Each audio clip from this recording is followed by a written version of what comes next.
Καλό βράδυ, παιδιά, σε όλους. Σήμερα θα μιλήσουμε για την αποκρυπτογράφηση της αρχαίας ελληνικής γλώσσας μέσω υπολογιστών. Να πω μια πάρα πολύ, παιδιά, ζεστή καλησπέρα σε όλη την παρέα. Ήδη συνεχίζει τον Δημήτρη, τον Σιγά, την Νίκη, τον Γρηγόρη, τον Παπουτσί, τον Κωνσταντίνο. Δεν θα με αφήσει ήσυχο, είναι το μόνο σίγουρο, τον Κανακάρη. Και φυσικά και τα αρχαία ελληνικά μυστήρια. Γεια σας, παιδιά. Firefly Earth, συνδεδεμένος, ωραία. Λοιπόν, παιδιά, και φυσικά ο Βαγγέλης ο Σαράντης. Έχω βάλει, όπως βλέπετε, παιδιά, και πάνω, λοιπόν, μια δημοσκόπηση αν σας αρέσουν τα αρχαία ελληνικά.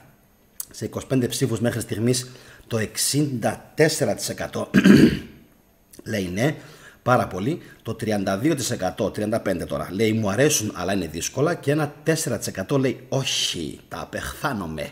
Ποιος είσαι εσύ που το πάτησες? Φανερός σου. Λοιπόν, παιδιά, έχω εξοπλιστεί και με νεράκια σήμερα.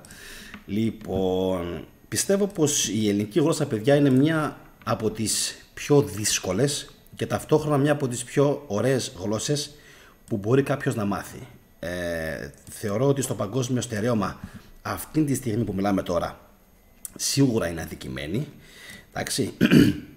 Υπάρχουν γλώσσες που είναι πολύ πιο υποδέστερες από την ελληνική και οι οποίες είναι αναγνωρισμένες διεθνώς καθαρά και μόνο λόγω του γεγονότος ότι είναι πιο πολυπληθείς οι πληθυσμοί, φυσικά, που τις μιλάνε, οι χώρες δηλαδή, τα κράτη, όπως για παράδειγμα οι λατινικές οι χώρες, εντάξει, της Αμερικής, φυσικά η Ισπανία, η Ιταλία. Έτσι, πρόκειται για ένα ελληνικό κλεμμένο χαλκιδικιώτικο ή χαλκιδιώτικο αλφάβητο. Εγώ νομίζω της Χαλκίδας πρέπει να ήταν το οποίο αντέγραψαν. Εντάξει, Χαλκίδα του Χαλκού που εξήγαγαν οι άνθρωποι, από όσο μας λέει και ο κύριος Λεκάκης. Λοιπόν, παιδιά, σήμερα θα σας διαβάσω ούτε ένα ούτε δύο, 1, 2, 3, 4, 5 διαφορετικά άρθρα.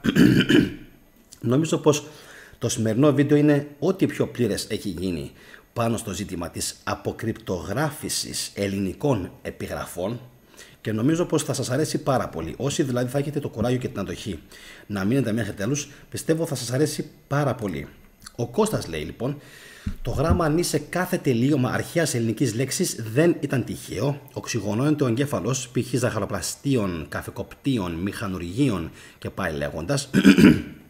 Ενώ ο Καρακάρης λέει ότι γεννήθηκε στην Αλεξάνδρα της Αιγύπτου, προς το παρόν νότια προάστια, αλλά τον περιμένει δεύτερη έξωση, οπότε και αυτός δεν ξέρει πού θα καταλήξει. Είναι γεννηθής το 74, λέει ο Κανακάρης. Ένας άνθρωπος σαν και εσένα, Αλέξανδρε, που έχεις γεννηθεί στην Αλεξάνδρεια, θα πρέπει μόνος σου να πάρεις τα πάνω σου και να ξέρεις την εσωτερική σου αξία και να καταφέρεις να βγεις από αυτό το πράγμα. Εντάξει, και όντως αυτό που σου λέει ο Παπουτσής, καλύτερα Θεσσαλονίκη να έρθεις. Λοιπόν, να έρθεις σε Θεσσαλονίκη και να εύχομαι να είσαι καλύτερα. Και παιδιά, διαβάστε λίγο και τα υπόλοιπα σχόλια που γράφει ο Κανακάρης. Εγώ θα τα δω πιο μετά εδώ μεταξύ. Θα μιλήσουμε και με τον Άλεξ με μηνύματα. Αυτό, παιδιά, που βλέπετε τώρα στην οθόνη σας, θα το σταματήσω κιόλας. Δεν είναι αρχαίο ελληνικό, είναι όμως κοπτικό. Και τι είναι, ξέρετε? Αυτή η κυρία η συγκεκριμένη είναι από το Harvard. Εντάξει, θα σας δώσω ένα παράδειγμα για το πώς μπορεί πλέον ο υπολογιστής, αλλά αυτό βέβαια είναι κάτι εντελώς διαφορετικό από αυτό που θα πούμε σήμερα, πώς μπορεί ο υπολογιστής να συμπληρώσει κενά ανάμεσα σε αρχαίες επιγραφές και στην ουσία να δημιουργήσει την πρόταση που έλειπε. Εντάξει, φανταστικό. Αυτό που βλέπετε, παιδιά, είναι ένα κομμάτι από ένα κοπτικό κείμενο, το οποίο πλέον έχει αποδειχτεί ότι ήταν γνήσιο και θα σας το πω και μετά, το οποίο αναφέρει για τον Ιησού. Πάμε όμως, παιδιά, να δούμε σήμερα ποια είδηση είναι φοβερή η σημερινή. Όπως ακριβώς λέει και ο τίτλος του βίντεο, τεχνητή νοημοσύνη της Google αποκρυπτογράφησε αρχαία ελληνικά κείμενα, παιδιά. Σύστημα τεχνητής νοημοσύνης με την ονομασία Ηθάκη εκπαιδεύτηκε να διαβάζει μισοκαταστραμμένα αρχαίο ελληνικά κείμενα με σχετικά υψηλή ακρίβεια, μια εξέλιξη που αναμένεται να επιταχύνει τις προσπάθειες γλωσσολόγων και αρχαιολόγων. Πρόκειται για ένα επίτευγμα της DeepMind, λέει, εταιρεία της Google, η οποία ειδικεύεται, παιδιά, στην τεχνητή νοημοσύνη και συνεργάστηκε στη μελέτη με ερευνητές του Τμήματος Πληροφορικής του Οικονομικού Πανεπιστημίου Αθηνών, καθώς επίσης και της Οξφόρδης και της Βενετίας. Εντάξει. Οι ερευνητές, λέει, με επικεφαλής τον ελληνικής καταγωγής Γιάννη Ασαέλ της DeepMind παρουσιάζουν την πρωτοποριακή τεχνική στο περιοδικό Nature. Εν τω μεταξύ, όσο εγώ θα διαβάζω, εσείς φυσικά μπορείτε από κάτω να έχετε τα δικά σας σχόλια και θα σας, αυτό που λέει και η Νίκη με τον Νίκη και με το Σίγμα, ακριβώς. Λοιπόν, ενώ ο Κώστας λέει η κάθε λέξη έχει διαφορετική δόνηση στο σύμπαν, δεν είναι τυχαίο ότι τα μηνύματα που στέλνουν στο διάστημα μέσω δορυφόρων είναι γραμμένα στα ελληνικά, όπως για παράδειγμα το Απόλλω. Εντάξει. Καλησπέρα και στο Σωτήρη. Sorry, παιδιά, αλλά πραγματικά δεν ξέρω τι έπαθα. Λοιπόν, το σύστημα, παιδιά, το οποίο ανέπτυξαν, λέει ότι βασίζεται σε ένα νευρονικό δίκτυο το οποίο εκπαιδεύτηκε στα αρχαία ελληνικά, αναλύοντας κείμενα από επιγραφές, οι οποίες, παιδιά, επιγραφές χρονολογούνται μεταξύ του 7ου και του 5ου αιώνα π.Χ. Η ακρίβεια 62% είναι, παιδιά, η ακρίβεια όταν το πρόγραμμα το συγκεκριμένο από μόνο του πρέπει να διαβάσει μία φράση και 72% όταν οι προτάσεις αξιολογούνται πρώτα από ειδικούς. Και να δω λίγο αν μπορώ να βρω, παιδιά, την φωτογραφία την οποία ήθελα να σας δείξω. Εκείνο το προηγούμενο ήταν το παλίμψιστο του Αρχιμίδους, όπως και αυτό εδώ πέρα. Λοιπόν, θα το βρω πού θα πάει. Να το, λοιπόν, παιδιά, αυτό πρέπει να είναι. Αυτό είναι. Λοιπόν, παιδιά, δεν χρειάζεται να είναι πολύ μεγάλος. Όπως μπορείτε να δείτε, παιδιά,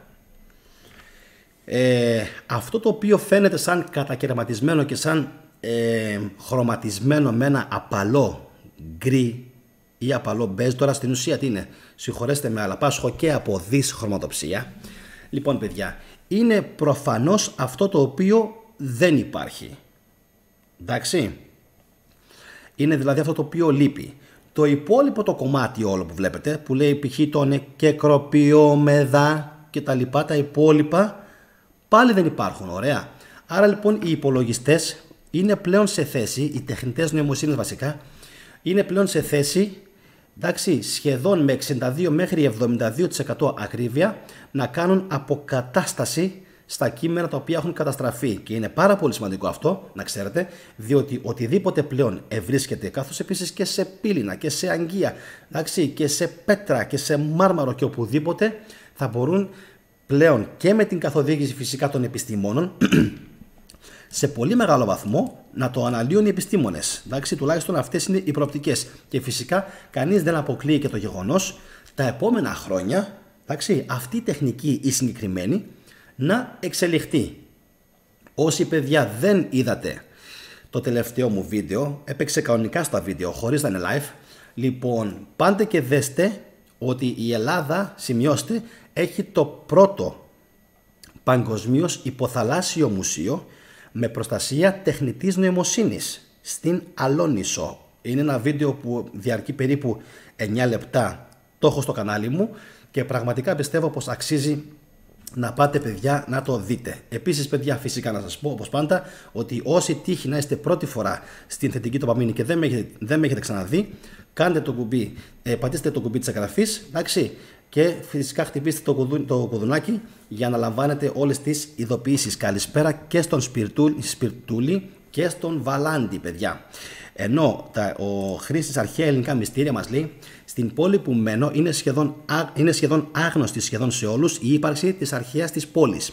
Μια φορά που την επισκέφτηκα, είχα βρει μια αρχαία επιγραφή, αλλά είναι λίγο διαβρωμένη η πέτρα για να καταλάβω τι γράφει. Όπως λοιπόν καταλαβαίνετε, παιδιά, αυτό ακριβώς το σχόλιο που λέει και ο φίλος μας εδώ πέρα, αρχαία ελληνικά μυστήρια, αυτήν την πέτρα π.χ. τώρα, αυτήν την επιγραφή, αυτό που το έβριμα, αν το μεταφέρουμε κάπου, νομίζω ακόμα και πλέον αν το φωτογραφίσουμε, αρχαία ελληνικά μυστήρια, αν το φωτογραφίσουμε και το στείλουμε στο Ithaka, νομίζω υπάρχει και ένα link το οποίο έχει προσθεθεί, μπορεί, παιδιά, αυτή η εφαρμογή να διαβάσει πάρα πολύ εύκολα, εντάξει, και με αρκετά μεγάλο ποσοστό, το ξαναλέω, 62 μέχρι 72% ακρίβεια, το τι ακριβώς είναι γραμμένο, το τι ακριβώς δηλαδή κρύβεται πίσω από την επιγραφή. Και συνεχίζω. Το σύστημα μπορεί όχι μόνο να διαβάζει κείμενα και να συμπληρώνει τους χαρακτήρες που λείπουν, αλλά και να εκτιμά κατά προσέγγιση την ηλικία τους και την γεωγραφική τους προέλευση. Φανταστικό, έτσι. Και την ηλικία κατά προσέγγιση και την γεωγραφική τους προέλευση. Προσφέρει ακρίβεια. 71% για την χρονολόγηση, λέει, με εύρος περίπου 30 ετών, στην περίοδο ανάμεσα στο 800 π.Χ. και 800 μετά Χριστόν, δηλαδή περίπου 1600 χρόνια, καθώς και για την εκτίμηση της τοποθεσίας προέλευσης μεταξύ 84 περιοχών, παιδιά. Φανταστικό, έτσι. Φανταστικό. Για να δω λίγο αν έχει σχόλια.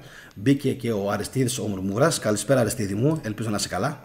Λοιπόν, και συνεχίζω, παιδιά. Οι ερευνητές τόνισαν ότι με τη βοήθεια της ηθάκης δημιουργούνται στην ουσία συνέργειες και δυνατότητες συνεργασίας ανάμεσα σε ειδικούς της πληροφορικής, ιστορικούς, επιγραφολόγους, παπυρολόγους, καθώς και ειδικούς στα αρχαία νομίσματα και άλλες ειδικότητες, τα οποία, παιδιά, επίσης είναι πολύ υποτιμημένα. Όπως και οι σφραγιδόλιθοι θα μπορούσαν να αναλυθούν πιο καλά. Εντάξει, και τα αρχαία νομίσματα πολλές φορές δύσκολα μπορούμε να τα διαβάσουμε. Λοιπόν, οι ερευνητές λέει ότι ήδη εργάζονται πάνω σε νέες εκδόσεις της Ήτακα, αυτό που σας έλεγα πριν, για άλλες αρχαίες γλώσσες, ακαδικά, εβραϊκά, μάγια και φυσικά γλώσσες της Κεντρικής Αμερικής. Ο Γιάννης Ασαέλ μας ενημερώνει το άρθρο του INGR, αποφοίτησε από το τμήμα εφαρμοσμένης πληροφορικής του Πανεπιστημίου Μακεδονίας το 2013. Με υποτροφία, λέει, από το Ίδρυμα Κρατικών Υποτροφιών, έγινε διδάκτορας και συγχαρητήρια του Πανεπιστημίου της Οξφόρδης. Σήμερα είναι ανώτερος ερευνητής στην Deep Mind. Στην ανάπτυξη, λέει, της Ηθάκης συνέβαλαν ακόμα η Γιάννης Παυλόπουλος, Μαρίτα Χατζηπαναγιώτιου και Ιων Ανδρουτσόπουλος, λέει. Εντάξει, του ΟΠΑ, το οποίο δεν ξέρω δυστυχώς, παιδιά, τι είναι. Όπως λοιπόν μπορείτε, παιδιά, να καταλάβετε, δηλαδή σκεφτείτε ότι ήδη την προηγούμενη εβδομάδα, παιδιά, βγάλαμε ένα βίντεο το οποίο διήρκησε 3 ώρες, όπως είδατε, και μιλούσαμε για τις υπόγειες στοές στην αρχαία Ελλάδα, στην σύγχρονη, αλλά και σε όλον τον κόσμο. Ωραία. Όπου θα υπάρχει πλέον ένα υπερσύγχρονο μηχάνημα, το οποίο ήδη το έχουν εξελίξει οι επιστήμονες και ήδη μπόρεσαν να βρουν αρχαίες σύραγγες στην Αγγλία. Και σιγά την Αγγλία, να πούμε την αλήθεια. Εδώ είναι που έχει ενδιαφέρον. Εδώ η Αίγυπτος, Μεσοποταμία. Εντάξει, εδώ είναι Τουρκία, εννοείται. Εδώ είναι που παίζει πολύ μεγάλο ενδιαφέρον. Είδαμε λοιπόν, παιδιά, ότι υπάρχει αυτή η τεχνολογία. Υπάρχει, παιδιά, επίσης το LIDAR, το οποίο, όπως είχαμε δει στην Γουατεμάλα, είχε εντοπίσει μέσα σε ένα δάσος ένα σωρό πυραμίδες και ένα σωρό κατασκευές που οι άνθρωποι που περπατούσαν από δίπλα τους δεν μπορούσαν να τις δουν. Οπότε με αυτές όλες, παιδιά, τις τεχνολογίες αρχίζει και συμπληρώνεται το τεράστιο παζλ της αναδόμησης στην ουσία του αρχαίου κόσμου. Αν πιστεύετε πως τελειώσαμε, δεν τελειώσαμε καθόλου, διότι συνεχίζουμε με ένα άρθρο από τα Νέα, το οποίο είναι, παιδιά, από το 2005. 2005! Ωραία! Και έλεγε, θα διαβάσουν τον νόμο του Δράκοντα, 26 Αυγούστου 2005. Στο στόχαστρο της πυρηνικής φυσικής θα βάλουν τα δρακόντια μέτρα οι επιστήμονες. Με την χρήση υπερσύγχρονης τεχνολογίας, τότε ακτίνες Χ και ηλεκτρόνια, του Πανεπιστημίου του Κορνέλ της Νέας Υόρκης, οι ερευνητές θα επιχειρήσουν. Τα κατάφεραν, έχουμε νέα, δεν έχουμε νέα. Ποιος θα μας ενημερώσει, πού είναι το Υπουργείο Πολιτισμού, λέω εγώ τώρα. Θα μου πεις, έχουν πάρα πολύ δουλειά και αυτοί αυτό το καιρό. Λοιπόν, θα επιχειρήσουν να διαβάσουν το χαμένο κείμενο του νόμου περί ανθρωποκτονίας του νομοθέτη της αρχαίας Αθήνας Δράκοντος, ωραίο όνομα. Λοιπόν, χαραγμένο σε επιγραφή του ύστερου 5ου αιώνα π.Χ. Εγώ λέω να μην χρησιμοποιήσουν τα ηλεκτρόνια, εγώ λέω να χρησιμοποιήσουν αυτήν την πιο σύγχρονη τεχνολογία που έβγαλαν τώρα. Λοιπόν, να δω αν υπάρχουν σχόλια. Ο Γρηγόρης λέει, όποιος κάνει like παίρνει 0,05. Δύσκολα. Ευχαριστώ, παιδιά, για τη στήριξη, να είστε καλά. Λοιπόν, ενώ ο Κώστας μας λέει, εδώ υπάρχει μέσω δορυφόρου μηχανισμός που βγάζει ακτινογραφία την γη και ξέρουν όπως πολλοί χρυσοθύρες που είναι ο τάφος του Μεγάλου Αλεξάνδρου, όπως πολλούς άλλους τάφους και κανένας δεν μιλάει. Αυτό δεν ξέρω βέβαια, δεν μπορώ να το επιβεβαιώσω, να το πω έτσι, Κώστα μου, αλλά σε κάθε περίπτωση ξέρω σίγουρα πως υπάρχουν τεχνολογίες που δεν τις βγάζουν προς τα έξω. Πάμε. Δοκιμάζοντας πρώτα την τεχνική τους σε αντικείμενα πιο χαμηλής αξίας, οι επιστήμονες ήδη κατάφεραν να διαβάσουν, παιδιά, σβησμένες λίθινες και μαρμάρινες επιγραφές από την αρχαία Αθήνα, από την αρχαία Ελλάδα, με συγχωρείτε, και τη Ρώμη, με τον λεγόμενο επιταχυντή ηλεκτρονίων του Αμερικανικού Πανεπιστημίου. Με ακτίνες Χ υψηλής ενέργειας σε επιγραφές ηλικίας 2.500 ετών, ανακάλυψαν, παιδιά, γράμματα τα οποία είχαν σχεδόν εξαφανιστεί και δεν διαβάζονταν με γυμνό μάτι. Οι ακτίνες έφεραν στην επιφάνεια, λέει, ίχνη του χρώματος που είχε χρησιμοποιηθεί για να γραφτούν οι φράσεις στην πέτρα, παιδιά. Απίστευτο, έτσι. Είναι πραγματικά φοβερό το τι μπορεί πλέον να κάνει η επιστήμη, ακόμα και αν κάποιοι έσπαζαν και ρήμαζαν αυτές τις πέτρες και τις επιγραφές και τις χρησιμοποιούσαν για να φτιάχνουν διάφορα οικοδομήματα. Ξέρετε για τι μιλάω. Εξάλλου θα τα πούμε και αύριο με τον Κοσμά στο live. Μετακινούμε την πέτρα μπρος πίσω, κάνοντας χημική ανάλυση σε κάθε σημείο, και το κάνουμε με τέτοια ταχύτητα που μας επιτρέπει να δημιουργήσουμε την εικόνα του γράμματος, εξηγεί στο Wired News ο Ρόμπερτ Θόρν, καθηγητής φυσικής στο Κορνέλ. Οι επιστήμονες δημοσίευσαν τώρα τα αποτέλεσματα της έρευνάς τους στο εξειδικευμένο περιοδικό Επιθεώρηση Παπυρολογίας, λέει, και Επιγραφικής. Ο φθορισμός των ακτίνων Χ, όπως λέγεται η τεχνική, παιδιά, που χρησιμοποίησαν, απομονώνει μεμονωμένα στοιχεία χωρίς να επηρεάζει την σύστασή τους. Μην με ρωτήσετε, δεν έχω ιδέα τι γίνεται εδώ τώρα. Και χρησιμοποιείται συχνά στην γεωλογία, την αρχαιολογία και άλλους τομείς στους οποίους χρειάζεται χημική ανάλυση. Σήμερα πραγματικά θα χρειαζόμουν, νομίζω, την υποστήριξη του Γιώργου Αποστολόπουλου. Οπωσδήποτε.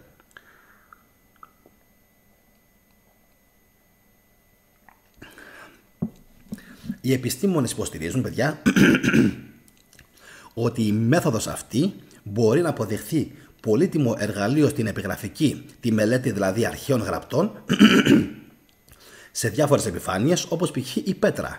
Στο παρελθόν, λέει, οι αρχαιολόγοι που μελετούν κλασικά κείμενα και αρχαία κείμενα επιχειρούσαν, λέει, το ίδιο με ακτίνες λέιζερ. Βέβαια, δεν ξέρω εκεί, να πω την αλήθεια, πόσο επιτυχία έπαιξε με τις ακτίνες λέιζερ. Πάμε.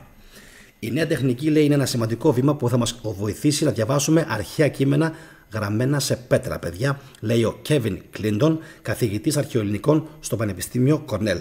Μόνο στη Μεσόγειο βρίσκονται. Παιδιά, κρατηθείτε. Σαν κι αυτήν και φυσικά κι άλλες. Μόνο στην Μεσόγειο βρίσκονται 500.000 ημικατεστραμμένες αρχαίες ελληνικές και ρωμαϊκές επιγραφές. Ο επόμενος στόχος των ειδικών, παιδιά, είναι η επανεξέταση του νόμου του Δράκοντος, Αθηναίου νομοθέτη του 7ου αιώνα π.Χ., που καταγράφηκε ξανά πάνω σε πέτρα στα τέλη του 5ου αιώνα π.Χ. Περισσότεροι από τη μισή επιφάνεια δεν διαβάζεται με γυμνό μάτι. Αν ο φθορισμός των ακτίνων Χ μας βοηθήσει να διαβάσουμε το υπόλοιπο κείμενο, θα προσθέσουμε ένα σημαντικό κεφάλαιο στη γνώση μας για τους αρχαίους νόμους και την αθηναϊκή ιστορία. Λοιπόν, τώρα, τι άλλο, παιδιά, μπορούν να κάνουν?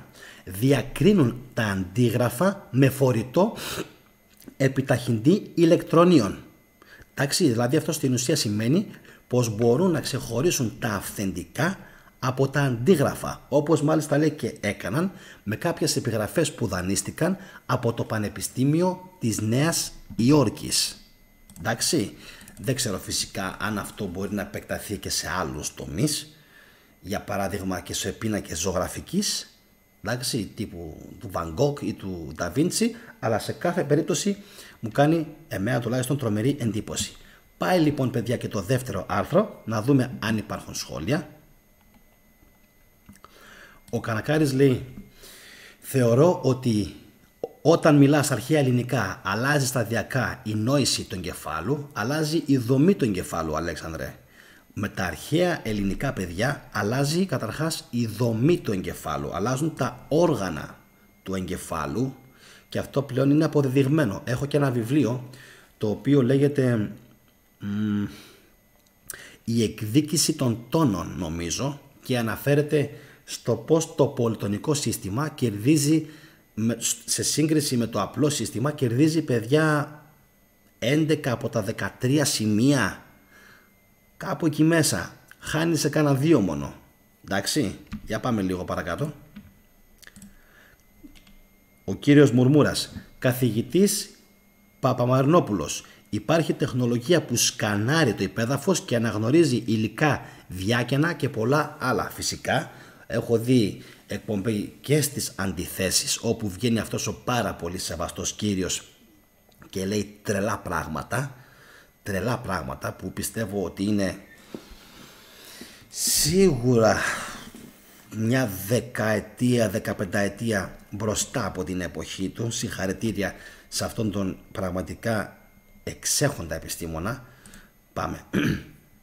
Κώστας, εγώ βγαίνω στο βουνό, είναι το χόμπι μου οι έρευνες και την Αμφίπολη την γνώριζαν εδώ και 50 χρόνια, αλλά αφού άδειασαν τον θησαυρό, μετά τα έβγαλαν στην επιφάνεια. Πάρα πολύ σωστά. Ακριβώς αυτό έγινε, το ξέρανε εδώ και πάρα πολύ καιρό. Μπήκε το μεταξύ. Μάρκο μου, πρώτη φορά που μπαίνεις στην παρέα μας σε live, ο Μάρκος ο Γιοχάλας από την Κέρκυρα. Γεια σου Μάρκο μου. Λοιπόν, πάμε παιδιά, το ίδιο συμβαίνει να ξέρετε και στο Βατικανό και στο Άγιο Όρος. Εντάξει, παντού υπάρχουν αυτά τα πράγματα, Κώστα, όπως αναφέρεις. Πάμε παιδιά. Αυθεντικός ο Πάπυρος που γράφει για την γυναίκα του Ιησού Χριστού. Για όσους με κοροϊδεύατε. Εντάξει, δεν αναφέρομαι φυσικά όπως πάντα στους χρήστες του καναλιού, στους συνδρομητές, αναφέρομαι σε αυτούς που με ειρωνεύονταν, σε αυτούς που με λένε ότι θα με τιμωρήσει ο Θεός, σε αυτούς που μου λένε ότι είμαι άσχετος. Αυτό παιδιά που βλέπετε εκεί πάνω, εντάξει, είναι το κειμενάκι το οποίο στην ουσία, αυτό και το μικρό, αυτό εδώ παιδιά το μικρό το πραγματάκι, θέλετε να δείτε πόσο μικρό είναι? Αυτό εδώ παιδιά το πράγμα αποδομεί όλη την ουσία του χριστιανισμού. Γιατί? Λοιπόν, πάμε. Για να δούμε λίγο. Πού είναι την κυρία? Έλα ρε τώρα. Αυτό είναι. Λοιπόν παιδιά, αυτό εδώ το πραγματάκι το οποίο είναι τόσο μικρό, θα ξαναφέρω το ίδιο παράδειγμα με χθες, όσο αυτό εδώ. Όχι χθες, σήμερα δεν μιλούσα για τα πλαστικά. Να το. Ούτε. Λοιπόν, είναι το κομματάκι το οποίο είναι γραμμένο σε κοπτική γραφή. Εντάξει. Είναι τα πρώτα υποτίθεται Αιγυπτιακά, τα οποία αποδεικνύουν περίτρανα ότι ο Ιησούς λέει στους μαθητές του, είναι η σύζυγός μου από εδώ. Η Μαρία η Μαγδαληνή προφανώς εννοεί. Και είναι κρίμα που κάποιοι δεν μπορούν ακόμα να το εμπεδώσουν, αλλά ο Πάπυρος, αυτό το κομματάκι του παπύρου, πλέον έχει αποδειχτεί ότι είναι γνήσιο. Να το δούμε. Πάμε. Harvard. 11 Απριλίου 2014. Το γνωστικό Ευαγγέλιο της Μαγδαληνής. Άλλη φορά. Θα το δούμε.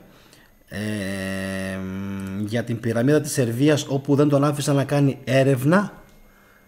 Παπαμαρινόπουλος, δεν έχω ασχοληθεί καθόλου με την πυραμίδα της Σερβίας. Πραγματικά δεν ξέρω. Θα το δούμε αυτό. Μην το ξεχάσουμε μόνο. Μην το ξεχάσουμε. Λοιπόν, ενώ παιδιά έχουμε τον Νίκο στην παρέα που λέει καλησπέρα παιδιά, καλησπέρα αδερφέ μου, λέει, μαθαίνω λέει ελληνικά, είναι λέει μια πάρα πολύ ωραία γλώσσα. Γεια σου φίλε μου Νίκο.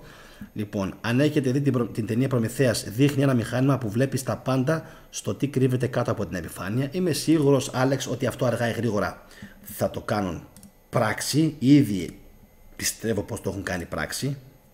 Εντάξει, ήδη. Εμένα με ενδιαφέρει να βλέπω παιδιά τύμβους και να μπορώ να διαπερνάω από μέσα και να πηγαίνω σαν αρχαιολόγος που λέω, δηλαδή ο τρόπος του λέγει, να πηγαίνουν αρχαιολόγοι και να κάνουν έρευνες, μπαμ, νόμιμες έρευνες οι αρχαιολόγοι και να τα βγάζουν όλα στη φόρα. Λοιπόν, πάμε λοιπόν παιδιά. Ένας νέος κύκλος θεολογικών συζητήσεων σχετικά με την ανθρώπινη φύση του Ιησού Χριστού αναμένεται να ξεκινήσει μετά την δημοσίευση την 5η, λέει, το 14 μιλάμε τώρα, έτσι, τον Απρίλιο, από την επιθεώρηση θεολογίας του Χάρβαρντ, ότι ο πάπυρος που είχε ανακαλυφθεί και ανέφερε στα αρχαία κοπτικά την φράση «Ο Ιησούς τους είπε, η γυναίκα μου», φαίνεται να είναι πραγματικός και όχι πλαστός. Χρονολογείται από τον 6ο αιώνα μετά Χριστόν. Μη γελάτε, κάπου εκεί γραφτήκαν και τα Ευαγγέλια, 350, 400, 500, κάπου εκεί μέσα, οπότε δεν έχει σημασία 1-2 αιώνες μετά, εντάξει. Λοιπόν, 300 χρόνια μετά το Χριστό γραφτήκαν τα Ευαγγέλια, να ξέρουμε και τι λέμε. Λοιπόν, έχει, όταν λέει παιδιά 6ο αιώνα, εννοεί 500 μέχρι 600, έτσι, το τονίζω αυτό. Έχει μέγεθος περίπου όσο μία σημερινή πιστωτική κάρτα και είχε ανακαλυφθεί από την καθηγήτρια ιστορίας του Χάρβαρντ, Κάρεν Κίνγκ, τον Σεπτέμβριο του 12, η οποία είναι αυτή η κυρία εδώ που βλέπετε. Να δω αν έχω και άλλη φωτογραφία της. Είναι αυτή, παιδιά, εδώ πέρα. Βλέπετε πόσο μικρό είναι αυτό το αποσπασματάκι. Για να δούμε τι λέει. Άρα λοιπόν, παιδιά, τι λέτε, πού πηγαίνει η θεάνθρωπη φύση του όταν λέει ότι έχει γυναίκα? Βγάζει φτερά και φεύγει. Σας στεναχωρώ, αλλά έτσι είναι. Άσε που δεν έχω δει ποτέ στη ζωή μου κανένα θαύμα, ούτε πρόκειται. Λοιπόν, τότε ωστόσο, λέει, τόσο το Βατικανό όσο και διακεκριμένοι ακαδημαϊκοί βόδια είχαν σπεύσει να τον χαρακτηρίσουν πλαστό και να διαβεβαιώσουν, από πού και ως πού να διαβεβαιώσουν, πως δεν έχει καμία σχέση με την πραγματικότητα. Μπούφι βόδια κοιμισμένα, από πού και ως πού σπεύσατε να πείτε ότι δεν είναι αληθινό? Από πού και ως πού? Το βλέπατε με τα μάτια σας, δηλαδή το είχατε σκανάρει, το είχατε περάσει από υπέρυθρες, από τι δηλαδή? Έτσι με το προαίσθημα, δηλαδή με διαίσθηση το είχατε πει? Εντάξει, να ξέρουμε λίγο τι λέμε. Λοιπόν, λίγες όμως μόλις ημέρες πριν το Πάσχα, σε μια προφανώς στοχευμένη δημοσίευση, οι επιστήμονες του Χάρβαρντ υποστήριξαν πως αφού εξέτασαν ενδελεχώς το κομμάτι αυτού του αρχαίου πάπυρου, το οποίο οι ίδιοι ονόμασαν Ευαγγέλιο της συζύγου του Ιησού, επιβεβαίωσαν ότι το έγγραφο είναι αρχαίο και δεν αποτελεί προϊόν σύγχρονης πλαστογραφίας. Το κείμενο του παπύρου έχει γραφτεί στα αρχαία κοπτικά, στην γλώσσα των Αιγύπτιων χριστιανών της εποχής και αποτελείται από 8 ως επιτοπλίστων ευανάγνωστες σκοτεινές γραμμές στο μπροστινό μέρος και έχει και 6 δυσανάγνωστες ξεθοριασμένες γραμμές στο πίσω μέρος. Να το δώσουν στο νέο μηχάνημα που βγήκε το 22 να διαβάσει και το πίσω μέρος, εφόσον είναι δυσανάγνωστο. Τι λέει?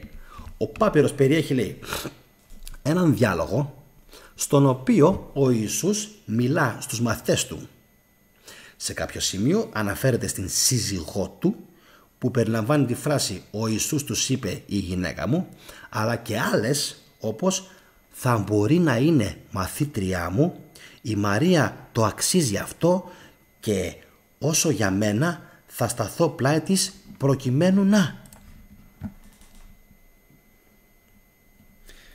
Στείλτε αυτό το βίντεο, αυτό το απόσπασμα σε όλους τους χριστιανοφερετζέδες να μας απαντήσουν, να μας πούν τι λέει εδώ τώρα ο Ιησούς. Όχι μόνο την έχει γυναίκα, την έχει και μαθήτρια, εντάξει, θα την έχει, λέει, και πλάι του, κοντά του, θα σταθεί, λέει, στο πλάι της προκειμένου, η Μαρία το αξίζει αυτό, λέει. Εντάξει, θα διαβάσω σε λίγο τα σχόλιά σας, τα μετεμφραγματικά σχόλια.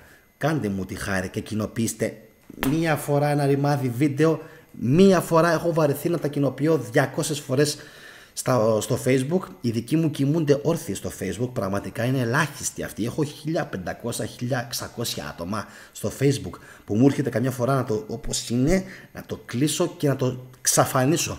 Γιατί ανεβάζεις μία ανάρτηση στο Facebook και δεν ασχολούνται πραγματικά καθόλου, διότι δεν τους αρέσει. Δεν τους αρέσει. Αν βάλεις οτιδήποτε άλλο, καμιά βλακεία, κάτι να γελάσουν, καμιά αρλούμπα, φίδια, κροκόδιλους, ό,τι και να βάλεις θα το δουν. Αν βάλεις κάτι τέτοιο, εντάξει, να μην σου πω δεν θα τους ξαναμιλήσουν κιόλας. Αλλά ξέρετε, να, και αν δεν με μιλήσουν. Λοιπόν, πάμε. Όπως επισημαίνει η Karen King, το γεγονός ότι επιβεβαιώθηκε η αυθεντικότητα του συγκεκριμένου παπύρου, αυτό δεν σημαίνει, λέει, ότι Ιησούς είχε παντρευτεί. Έλα τώρα καλή μου επιστήμονα, άντε τώρα, έλα. Το ξέρουμε ότι το κάνεις για να μην σε διώξουν από το πανεπιστήμιο, Χάρβαρντ είναι αυτό. Απλά αυτό το έγγραφο δείχνει φως, όχι δείχνει φως, ρίχνει φως. Λοιπόν, ρίχνει φως στις συζητήσεις που έκαναν οι πρώτοι χριστιανοί για το αν ο ιδανικός τρόπος της χριστιανικής ζωής ήταν αυτός ενός ανήπαντρου, συμπλήρωσε η καθηγήτρια.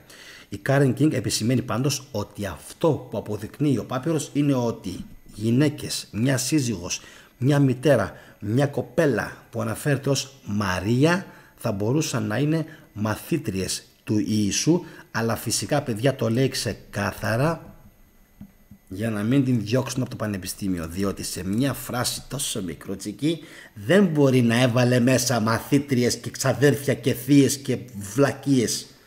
Για μία μιλούσε, για μία, εντάξει, μία και μοναδική, Μαρία Μαγδαληνή, γυναίκα του Ιησού.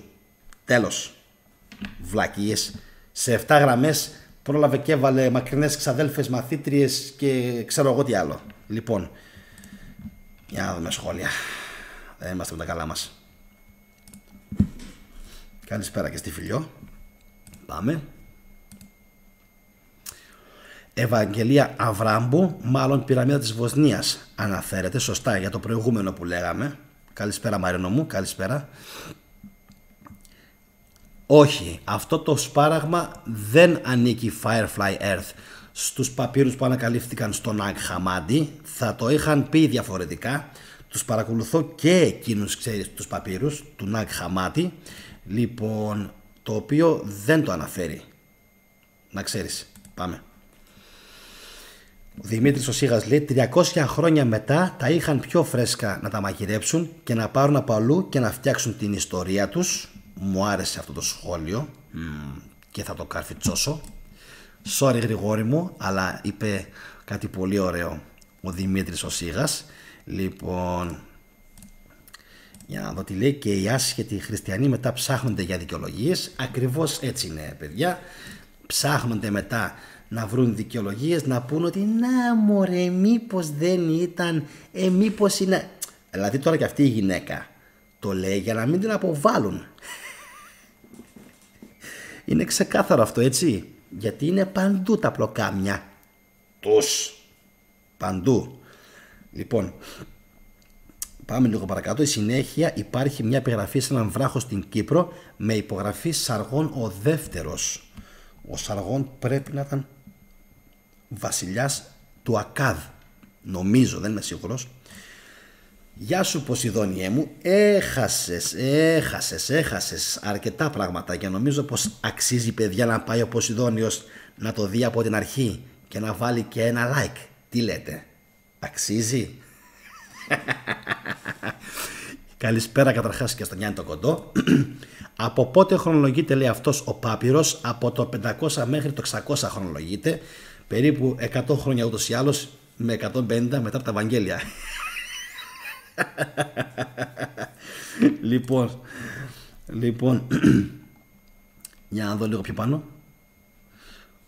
Πού είστε ρε παιδιά, περίμενε γιατί σας χάνω. Λοιπόν, περίμενε. Για κάποιον λόγο απορρίπτουμε τελείως το γεγονός ότι το έγραψε κάποιος άσχετος. Παύλο μου, και τα Ευαγγέλια άσχετοι τα έγραψαν. 400 χρόνια μετά από τον Χριστό έζησαν. Άσχετοι ήταν. Δεν είχαν ιδέα το τι έγραφαν. Από πού βρήκαν τα κείμενα? Από πού βρήκαν τα κείμενα 400 χρόνια αφού πέθανε ο Χριστός, ο οποίος ξέρουμε ότι δεν είχε γράψει τίποτα. Ξέρουμε ότι οι Απόστολοι δεν είχαν γράψει τίποτα. Οπότε αυτοί μετά από 400 χρόνια πώς ήξεραν?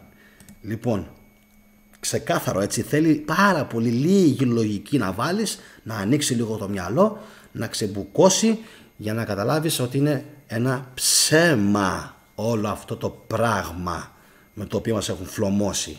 Αλλιώς δεν θα ήμουν εδώ, αλλιώς θα ήμουν και εγώ στις εκκλησίες και θα ένα από τα κεράκια μου και θα περίμενα την φώτιση του Θείου Πνεύματος και φυσικά θα περίμενα όσο πιο καλός είμαι σαν χριστιανός, τόσο πιο καλά πράγματα θα μου φέρει ο Θεός, που δεν συμβαίνει με τίποτα. Πάμε. Πώς αναπήραν για να το βγάλουν αληθινό? Άραγε, λέει ο Σπιρτούλης, δεν ήταν καθόλου, δεν χρειάστηκε, αληθινό ήταν. Λοιπόν, τις γυναίκες, Παύλε μου, δεν τις είχαν ψηλά. Εντάξει, τις γυναίκες μου δεν τις είχαν ψηλά, επειδή την αναφέρει τη Μαρία ο Ιησούς ως μαθήτρια, πάει να πει ότι τις είχαν ψηλά. Μιλάμε για μια παρέα 5, 10, 20, 30 ατόμων τότε επί Ιησού. Ξέρουμε πως περνούσαν οι γυναίκες τότε. Οι ιερόδουλες και σταυρωμένες ήταν. Αφήστε παιδιά, τώρα δεν μιλάμε για καλές εποχές. Όποιος πιστεύει ότι η ρωμαϊκή εποχή ήταν καλά, δεν ήταν καλά για κανέναν. Εντάξει, για κανέναν. Λοιπόν, πάμε παρακάτω. Όχι, δεν πιστεύω στα Ευαγγέλια. Γιατί να πιστεύω? Για κάποιο λόγο, λέει ο Παύλος, πάλι θεωρείς πάρα πολύ άσχετα τα Ευαγγέλια, αλλά πιστεύεις πάρα πολύ σε αυτό. Δεν πιστεύω. Ποιος είπε ότι πιστεύω? Μα δεν πιστεύω. Αυτό είναι ξεκάθαρο. Άλλα λέει ο ένας, άλλα λέει ο άλλος. Άσε που δεν βλέπουμε χαρά και τίποτα στον κόσμο από τα Ευαγγέλια. Λοιπόν, ο Σάργωνο Β νομίζω ήταν βασιλιάς της Ασσυρίας. Ναι, νομίζω ότι οι Ασσύριοι με τους Ακάδιους πρόκειται για συνέχεια, είναι, αν όχι το ίδιο βασίλειο επικαλυμμένο το ένα πάνω στο άλλο, νομίζω πως πρόκειται για συνέχεια. Πολύ ωραία παρατηρήση από τα αρχαία ελληνικά μυστήρια. Λοιπόν, πάμε παιδιά να συνεχίσω. Λοιπόν, φεύγουμε παιδιά από τον πάπυρο του Χάρβαρτ και πάμε παιδιά στο παλίμψιστο. Το οποίο είναι, ποιο είναι το παλίμψιστο? Ούτε αυτό είναι παιδιά το παλίμψιστο. Εδώ Παύλε μου πάλι έγιναν διάφορα. Εσύ που υπερασπίζεις σε συνέχεια το χριστιανισμό, και εδώ έγιναν πάλι διάφορα. Πήραν ένα κείμενο, το αλλίωσαν, το αντέγραψαν, το διέλυσαν και όμως μπόρεσαν οι επιστήμονες να το διαβάσουν για ακόμα μια φορά. Όχι, δεν το έσωσαν οι καλοί χριστιανοί, το αντέγραψαν επειδή δεν είχαν, ξέρεις, κάπου να γράψουν. Έβρισκαν αρχαίους πάπυρους και έγραφαν από πάνω. Γιατί δεν είχαν άλλους πάπυρους, τους είχαν εξαφανίσει. Εντάξει, ή τους φιλούσαν για να έχουν μόνο αυτή τη γνώση. Άλλο πάλι κόλπο. Απορώ πώς τους περασπίζεστε. Η γνώση είναι για τους λίγους. Μα την Παναγία θα μπορούσα και εγώ να κλείσω το κανάλι, να φτιάξω και εγώ έναν κύκλο με 2-3 άτομα, ό,τι μαθαίνω καινούριο να το λέω μόνο σε αυτούς και όλος ο υπόλοιπος ο κόσμος να ψοφάει. Είτε έχει να κάνει με το πώς να αντέξεις το κρύο, πώς να αντέξεις τη ζέστη, πώς να τρέφεσαι, τι να πίνεις, πώς να προστατευτείς από τον καρκίνο, περιβαλλοντικούς παράγοντες και ένα σωρό άλλα. Αλλά φυσικά και δεν θα το κάνω γιατί έχω πείσμα. Λοιπόν, πάμε παιδιά. Το παλίμψιστο του Αρχιμίδη, λέει. Τα μυστικά του Αρχιμίδη στο Γιδόδερμα. Πάμε παιδιά 28 Οκτωβρίου το 1998, όταν ένας ιδιώτης συλλέκτης, δεν ξέρουμε το όνομά του, έδωσε περίπου 2 εκατομμυριάκια, εντάξει, για να αγοράσει αυτό το σπάνιο συλλεκτικό χειρόγραφο. Εντάξει, λοιπόν, το σημαντικότερο, λέει, επιστημονικό χειρόγραφο που πουλήθηκε ποτέ σε δημοπρασία αποκαλύπτει 13 χρόνια μετά, δηλαδή το 2011, χάρη στην σύγχρονη τεχνολογία και την αφοσίωση των ερευνητών ενός Αμερικανικού μουσείου, αχ αυτοί οι κακοί Αμερικάνοι, τα μυστικά της μεγαλύτερης μαθηματικής ιδιοφυΐας του αρχαίου κόσμου. Lost and Found, The Secrets of Archimedes. Είναι παιδιά ο τίτλος που εγκαινιάστηκε, λέει, στις 16 Οκτωβρίου στο Μουσείο Τέχνης Walters της Βαλτιμόρης, με φωτογραφίες, κείμενα και το καθεξής. Εντάξει. Λοιπόν, όπως καταλαβαίνετε, το 99 ένας ανώνυμος συλλέκτης απέκτησε το παλέμψιστο, εντάξει, το παραχώρησε, παιδιά, στο Μουσείο Walters και μια ομάδα ερευνητών ξεκίνησε προσπάθεια προκειμένου να μπορέσει να διαβάσει τα σβησμένα κείμενα, εντάξει, στο παλαιότερο σωζόμενο αντίγραφο του αρχαίου Έλληνα μαθηματικού, φυσικού, εφευρέτη, μηχανικού και αστρονόμου, που κρύβει πίσω του, παιδιά, μια πάρα πολύ μεγάλη περιπέτεια. Δηλαδή, τον 10ο αιώνα στην Κωνσταντινούπολη, ένας ανώνυμος γραφέας αντέγραψε πραγματεία του Αρχιμίδη πάνω σε περγαμηνή, κρατώντας τα ελληνικά του πρωτότυπου. Τον 13ο αιώνα, ένας μοναχός έσβησε το κείμενο του Αρχιμίδη, γιατί έκοψε τις σελίδες, περιέστρεψε τα φύλλα, λέει, 90 μοίρες και τα δίπλωσε στη μέση. Η περγαμηνή αυτή στη συνέχεια, λέει, ανακυκλώθηκε μαζί με περγαμηνές από άλλα βιβλία και έτσι δημιουργήθηκε, παιδιά, ένα προσευχητάριο, το οποίο αυτό ακριβώς ονομάζεται παλίμψιστο. Όταν μετά, παιδιά, το Μουσείο Walters παρέλαβε το χειρόγραφο, πολλοί πίστευαν ότι δεν θα μπορούσε τίποτα απολύτως από αυτό να ανακτηθεί. Και λέει, ήταν σε φρικτή κατάσταση, έχοντας το βάρος των 1000 χρόνων πάνω του, των μετακινήσεων και της κακής χρήσης, δήλωσε ο διευθυντής του project Αρχιμίδης και επιμελητής χειρογράφων και σπάνιων βιβλίων του Walters, Will Noel. Όπως, παιδιά, έχετε καταλάβει, Ασαέλ, Νόελ, οι περισσότεροι που ασχολούνται με τα αρχαία ελληνικά, δεν ξέρω για ποιο λόγο, είναι Εβραίοι. Βέβαια ασχολούνται πάρα πολύ και με τα αραμαϊκά, τα δικά τους, έτσι. Αλλά μου κάνει ιδιαίτερη εντύπωση, και δεν το λέω με την κακή έννοια, Εβραίοι, κακοί εχθροί, όχι, μην βιάσετε και γράψετε. Λοιπόν, διότι πάρα πολλοί Εβραίοι είναι πάρα πολλοί φιλέλληνες. Δεν ξέρω αν το ξέρετε, υπάρχει μια πολύ μεγάλη μερίδα Εβραίων που είναι φιλέλληνες. Εντάξει, κυρίως της διασποράς. Αυτή εκεί στο Ισραήλ είναι μια άλλη ιστορία, αλλά κυρίως στην διασπορά υπάρχουν πάρα πολλοί Εβραίοι, θα έλεγα πιο καλά Ισραηλινοί, εντάξει, όχι Εβραίοι, Ισραηλινοί, εντάξει, οι οποίοι είναι φιλέλληνες και αγαπάνε πάρα πολύ την Ελλάδα. Λοιπόν, να βάλω μια παύση και να συνεχίσω με τα σχόλιά σας και μετά να δούμε τι γράφετε. Λοιπόν, Κυριάκος Ζαμάνης, γεια σου φίλε μου, καλησπέρα, θετική. Αυτό που λες για το Facebook και τις αναρτήσεις το παθαίνω κι εγώ. Φοβούνται να ασχοληθούν με κάτι που δεν ξέρουν και για θρησκεία και για αρχαία Ελλάδα κτλ. Κυριάκο μου, ακριβώς έτσι είναι και το βλέπω πλέον ότι και το Facebook έχει δημιουργήσει μια δικλείδα ασφαλείας, να ξέρεις. Κάποτε σε κάποια group ανέβαζα π.χ. ένα βιντεάκι, έπαιρνε 30, 40, 50 κοινοποιήσεις και 200 like, 300 like, και πλέον λόγω αποστασιοποίησης μετά από το κρασάρισμα που έκανε το Facebook δεν παίρνεις ούτε πάνω από 5 like. Εντάξει, έχει γίνει, είναι μάλλον στα μαχαίρια. Λοιπόν,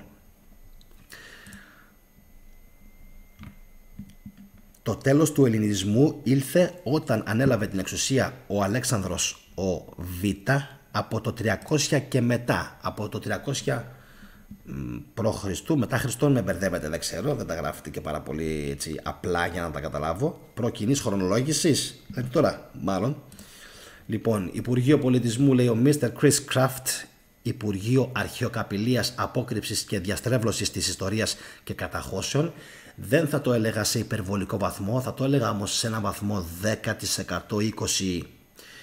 Chris Craft, σε κάποια πράγματα λίγο που δεν τους αρέσουν, δεν μπορούν να το κάνουν παντού, αλλά σε κάποια το κάνουν, παιδιά, έτσι. Είναι στάνταρ αυτό ότι σε κάποια το κάνουν. Δημήτρης Σημειονίδης, γεια σου Δημήτρη μου. Στον Λόφο Καστά τι υπάρχει και μας το κρύβουν. Πού είναι οι σκελετοί? Πραγματικά δεν έχω, παιδιά, καθόλου ιδέα. Δεν μπορώ να δώσω καμία απάντηση για τον Λόφο Καστά.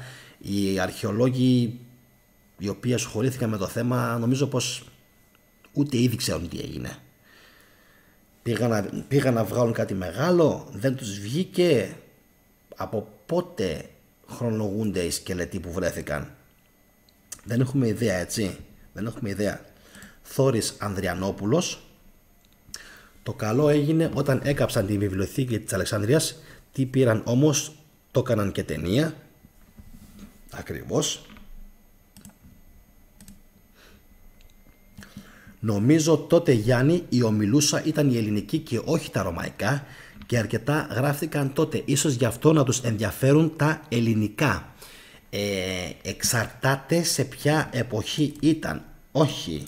Μπορεί τα ελληνικά να μιλούνταν σπιρτούλι, αλλά νομίζω ότι με διάταγμα κάποια στιγμή επί Θεοδοσίου έγινε η επίσημη γλώσσα η λατινική στο Βυζάντιο, κάποια στιγμή μετά το 390. Βέβαια οι Έλληνες ήταν δυνατοί εκεί, δίναν πόνο, έτσι, δεν σταμάτησαν οι Έλληνες να δίνουν πόνο, μιλούσαν κανονικά τα ελληνικά, παντού, σε όλες τις επικράτειες, παιδιά, εντάξει, δεν σταμάτησαν. Λοιπόν, εν τω μεταξύ, παιδιά, η ψηφοφορία μέχρι στιγμής, αν σας αρέσουν τα αρχαία ελληνικά, όσοι, παιδιά, δεν έχετε ψηφίσει, ψηφίστε. Το 68% λέει τους αρέσουν πάρα πολύ τα αρχαία ελληνικά. Ένα 5% λέει όχι, τα απεχθάνομαι, πλάκα σας κάνω. Και ένα 28% λέει μου αρέσουν, αλλά είναι δύσκολα. Εγώ να ξέρετε ότι προσπαθώ. Δεν τα καταφέρνω βέβαια λόγω υποχρεώσεων.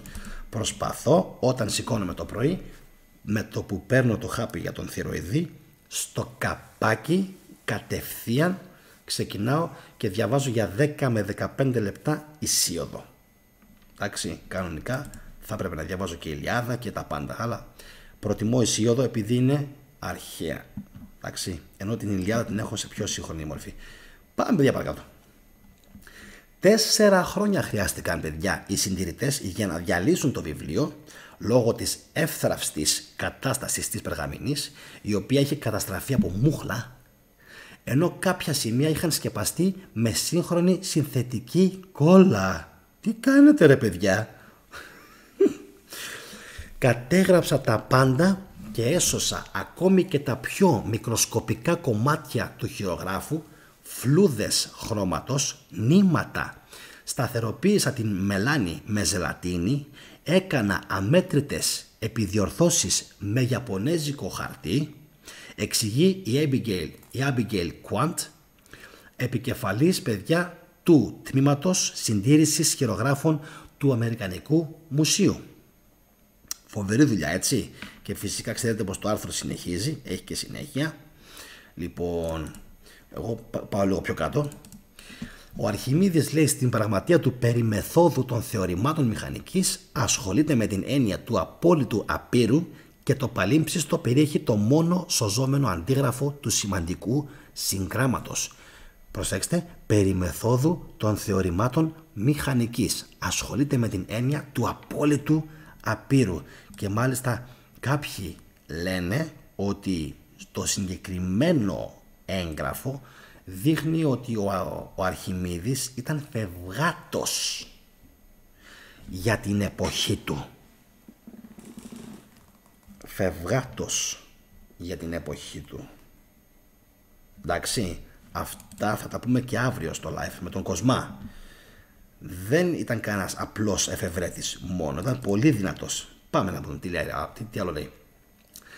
Ο αρχαίος Έλληνας μαθηματικός ισχυρίζεται ότι δύο διαφορετικά σύνολα γραμμών, ερχόμαστε, παιδιά, στα δύσκολα, μην αγχώνεστε, ούτε και εγώ τα καταλαβαίνω, θα τα πω για όσους μπορούν να τα καταλάβουν.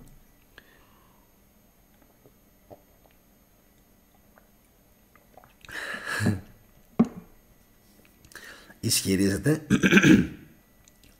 ότι δύο διαφορετικά σύνολα γραμμών είναι ίσα σε πλήθος, αν και είναι σαφώς κατανοητό ότι είναι άπειρα. Η προσέγγιση αυτή είναι όμοια με έργα του 16ου και 17ου αιώνα που οδήγησαν στην επινόηση του λογισμού. Επίσης, μόνο στο παλίμψιστο βρέθηκε το στομάχιον του Αρχιμίδους, η αρχαιότερη πραγματεία περί συνδυαστικής. Θεωρείται ότι ο Αρχιμίδης, τι εγκέφαλος, ρε παιδιά, τι εγκέφαλος, προσπαθούσε να ανακαλύψει με πόσους τρόπους θα μπορούσε να ανασυνδυάζει 14 τμήματα και να κάνει ένα τέλειο τετράγωνο? Η απάντηση: 77.152 συνδυασμούς. Εντάξει, αυτό το τελευταίο είναι λίγο δυνατό και το ξαναδιαβάζω. Προσπαθούσε να ανακαλύψει με πόσους τρόπους θα μπορούσε να συνδυάζει 14 τμήματα και να κάνει ένα τέλειο τετράγωνο. 17.152 συνδυασμούς. Η συνδυαστική θεωρείται ζωτική σημασία στην πληροφορική. Εκτός από τα έργα του Αρχιμίδους, στο Παλίμψιστο βρέθηκαν επίσης κρυμμένα ένα σχόλιο πάνω στις κατηγορίες του Αριστοτέλη, καθώς και κείμενα του Υπερίδη, Αθηναίου ρήτορα του Χρυσού αιώνα. Λοιπόν, και τελειώνει το άρθρο και λέει: όταν το Παλίμψιστο οδηγήθηκε σε SSRL, αποκαλύφθηκε στην πρώτη σελίδα και η ταυτότητα του γραφέα που έσβησε τα γραπτά του Αρχιμίδη. Να είσαι καλά. Το όνομά του ήταν, έχει και το όνομά μου, Ιωάννης Μύρωνας, και τελείωσε την μεταγραφή των προσευχών στις 14 Απριλίου 1229 στην Ιερουσαλήμ. Εντάξει παιδιά, αυτό ήταν πάνω κάτω, δεν ήταν κάτι απλό. Μιλάμε για μία από τις μεγαλύτερες ανακαλύψεις του 21ου αιώνα. Την πήρε χαμπάρι κανένα σας? Πρόκειται για ένα έργο που δείχνει πόσο τεράστιο εγκέφαλο είχε ο Αρχιμίδης, έτσι. Δεν ήταν απλά ένας εφευρέτης. Δεν ήταν απλά ένας που πλατσούριζε μες στο μπάνιο, δεν έχει τι να κάνει και βγήκε και είπε αυτήν την γνωστή φράση με την οποία έγινε γνωστός. Ποια ήταν, ρε παιδιά? Το έβρικα. Λοιπόν, μιλάμε για έναν ανθρώπινο σχεδόν βιοϋπολογιστή. Ο άνθρωπος ήταν υπερπανέξυπνος. Εντάξει, οπότε προσπαθήστε λιγάκι να αναρωτηθείτε γιατί αυτοί οι άνθρωποι έκαναν ανακαλύψεις και εμείς δεν κάνουμε σήμερα. Εμείς όλοι μας είμαστε 11 εκατομμύρια, τα έχουμε όλα στη ζωή μας. Αυτοί ήταν λιγότεροι, δεν είχαν τίποτα στη ζωή τους, είχαν μόνο ένα εργαλείο, την ελληνική γλώσσα και τον ελληνικό νου και τον ελληνικό εγκέφαλο. Και βάζω και εμένα μέσα, εννοείται πως βάζω και εμένα μέσα. Εγώ απλά το λέω για να αναρωτηθούμε τι δεν πήγε καλά. Πού είναι οι σχολές μας, πού είναι οι γλύπτες μας, πού είναι τα πεντακάθαρα πανεπιστήμια μας, πού είναι οι ωραίοι υπαίθριοι χώροι μας, πού είναι οι κήποι μας τύπου Feng Shui, να υπάρχει αρμονία. Είμαστε παιδιά πάρα πολύ πίσω. Μην το συζητάτε καν. Και στον τρόπο που χτίζουμε σπίτια και στον τρόπο, όχι σπίτια, πολυκατοικίες. Με συγχωρείτε, τα σπίτια μας είναι καλά. Το πώς χτίζουμε τετράγωνα, το πώς χτίζουμε πάρκα, δεν υπάρχει αρμονία στις κατασκευές μας. Και αυτό είναι ένα από τα μεγαλύτερα προβλήματα, διότι αν δεν υπάρχει αρμονία στο περιβάλλον, δεν υπάρχει αρμονία και εδώ μέσα, σε μας. Είναι στην ουσία σαν να ζούμε σε έναν κόσμο χάους. Γι' αυτό και λέει γύρω από τον Big Brother, χάος. Λοιπόν, ο Μπέντζιν. Λοιπόν, πάμε να δούμε. Τώρα που είμαστε, τώρα σας έχω χάσει σίγουρα.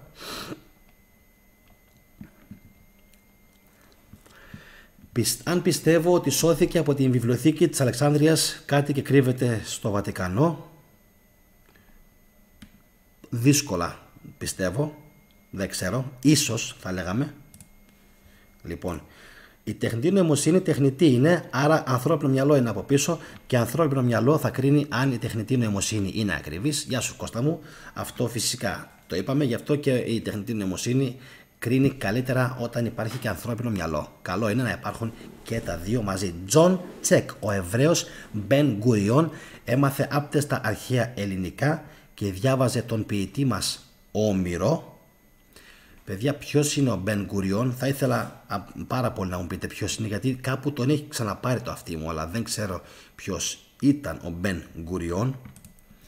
Λοιπόν, και μπράβο του καταρχάς για το σχόλιο του φίλου μας του Τζον Τσεκ. Μπράβο σου. Πάμε παρακάτω. Και τι δεν υπάρχει στο Βατικανό? Εντάξει, ναι, και τι δεν υπάρχει, αλλά δεν μπορώ να πω ότι είμαι και υπεραισιόδοξος, γιατί τόσα χρόνια εφόσον έχει παρέλθει αυτή η γνώση, γιατί δεν τα βγάζουν? Εφόσον αυτή η γνώση έχει παρέλθει και πήγαμε στον Άρη, ο Γρηγόρης θα διαφωνήσει, η γη είναι επίπεδη, δεν πήγαμε στον Άρη. Λοιπόν, παρόλα αυτά, εγώ θα επιμείνω, πες ότι δεν είναι επίπεδη, Γρηγόρη, και ότι πήγαμε στον Άρη. Γιατί δεν βγάζουν τα κείμενα τώρα του Αριστοτέλους, αφού έχουν παρέλθει, έχουν περάσει πόσα χρόνια? Ποιος ο λόγος? Λοιπόν, αφού για να τα πουλήσουν δεν τα πουλάνε. Πάμε. Επόμενο.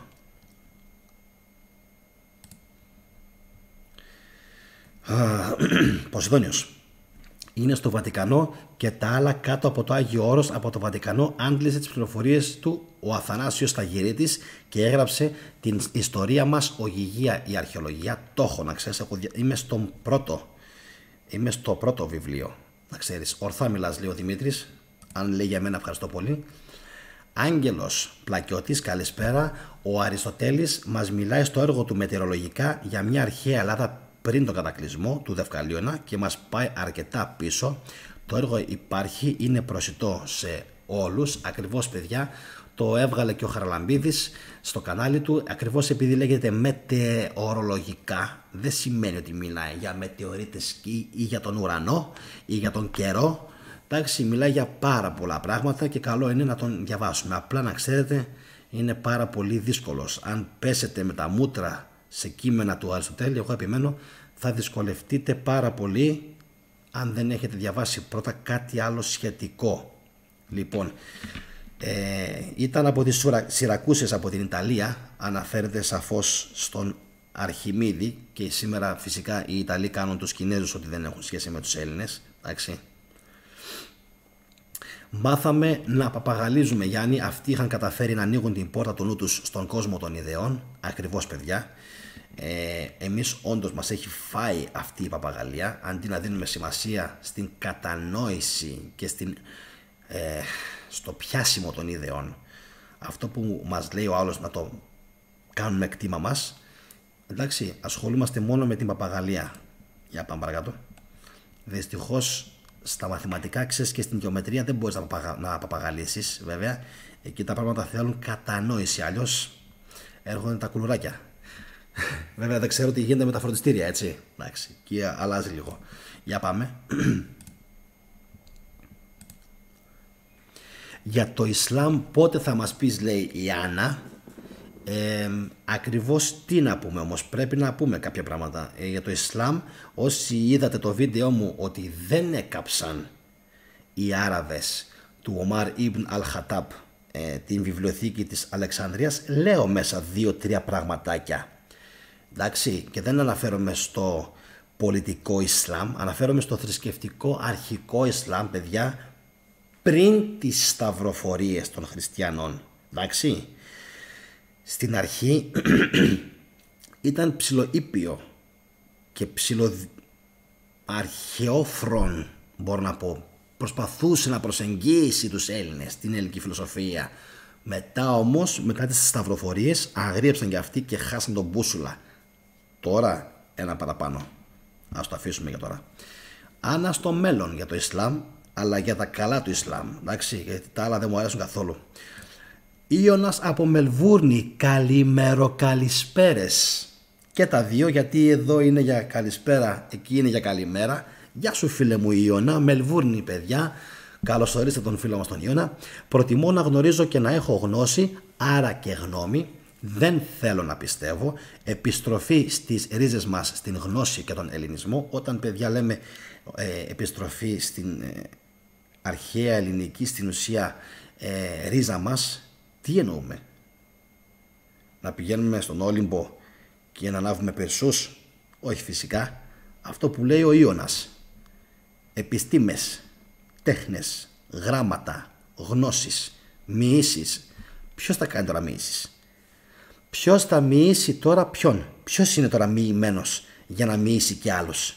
Όλοι είμαστε αμοίητοι, όλοι είμαστε άσχετοι. Άσχετοι παντελώς. Δεν έχουμε ιδέα. Πώς θα μοιήσουμε, πού είναι τα Αιγυπτιακά μυστήρια?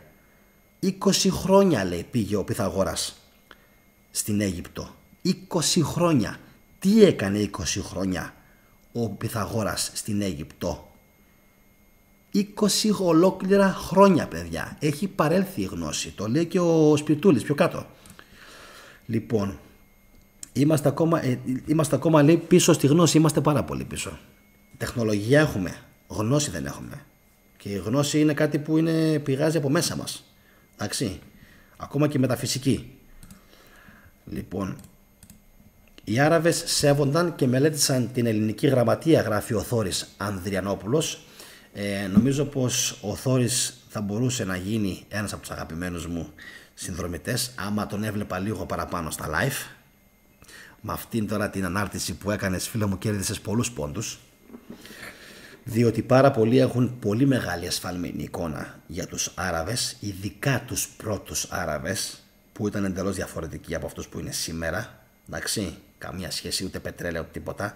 Μιλάμε για άλλο πολιτισμό τότε, πολύ κοντά όμως και με τους Έλληνες. Εντάξει, διαφορετικά χρόνια. Λοιπόν, και δεν πάμε να τους όλους εκεί. Εντάξει, παιδιά, όχι, δεν είναι έτσι. Δεν είναι έτσι. Και τώρα σας το λέει κάποιος ο οποίος πλέον μισεί τους Άραβες με αυτά που κάνουν στην Ιεμένη. Έτσι, εννοείται αυτό. Τη Σαουδική Αραβία αναφέραμε. Αλλά σε καμία περίπτωση δεν μπορώ να εκφέρω τέτοια γνώμη για κανέναν. Ούτε για τους γείτονες από πάνω, ούτε από δεξιά μας, ούτε από τους απέναντι, ούτε πουθενά. Εντάξει, το έχω πει πάρα πολλές φορές ότι μου αρέσει η πρόοδος. Δεν μου αρέσει να γκρεμίζονται οι γέφυρες. Δεν μου αρέσει να γκρεμίζονται τα δημόσια κτίρια. Όπως και αυτό που συμβαίνει τώρα με την Ουκρανία είναι δίκαιο. Από πλευράς Ρωσίας και Πούτιν το θεωρώ δίκαιο, αλλά και πάρα πολύ οδυνηρό και για τη Δύση και για όλους μας, αλλά έπρεπε να γίνει με όλα αυτά τα οποία σας περιέγραψα σήμερα ότι είχαν γίνει από πλευράς Ουκρανίας, Αμερικής και Γερμανίας. Έτσι.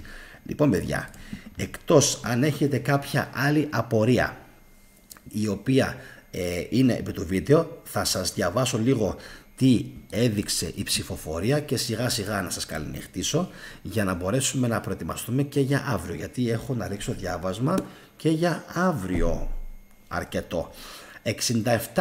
67% λέει ναι, πάρα πολύ τους αρέσουν τα αρχαία ελληνικά.